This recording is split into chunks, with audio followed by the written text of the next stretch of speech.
তো আজকে সন্ধ্যে থেকে প্রচুর পরিমাণে বৃষ্টি হচ্ছে, আর আমি আর মা চলে গিয়েছিলাম বাজারে বাজার করতে। আর বাজারে ঢুকে দেখি পুরো কাদায় কাদা হয়ে গেছে, তবুও একটুও ভিড় কমেনি বাজারে। তারপর আমরা আলু নিতে চলে এসেছি, আর পাশের এই কাকাটা নিচের আলু পছন্দ হচ্ছে না বলে বস্তা থেকে আলু বের করছিল। আর এখান থেকে কিছুটা পেঁয়াজ নিয়ে নিলাম, আর পাশেই ছিল আদা। তাই মা কয়েকটা আদা বেছে দোকানদারকে দিচ্ছিল, কারণ অনেক সময় বাজারের জিনিস খারাপ হয়ে থাকে, ওই জন্য নিজেদেরকে বেছে নিতে হয়। তারপর লেবু আর টমেটো নিয়ে দেখি বাজার আস্তে আস্তে ফাঁকা হয়ে যাচ্ছিল, কারণ অনেক টাইম হয়ে গিয়েছিল।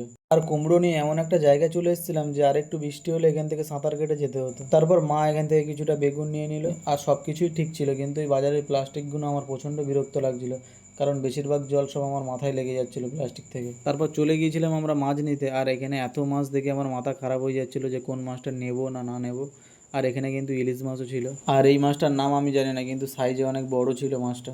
আর আমি কিন্তু প্রপারভাবে ভিডিও করতে পারছিলাম না, কারণ আমার দু হাতে বাজারের ব্যাগ ছিল। আর এখান থেকে জিলেবি কিনে আমরা চলে গিয়েছিলাম সাইকেলের গ্যারাজে। আর আমাদের বাজার এখন কমপ্লিট হয়ে গেছে, তাই এখন আমরা যাচ্ছি বাড়ির দিকে।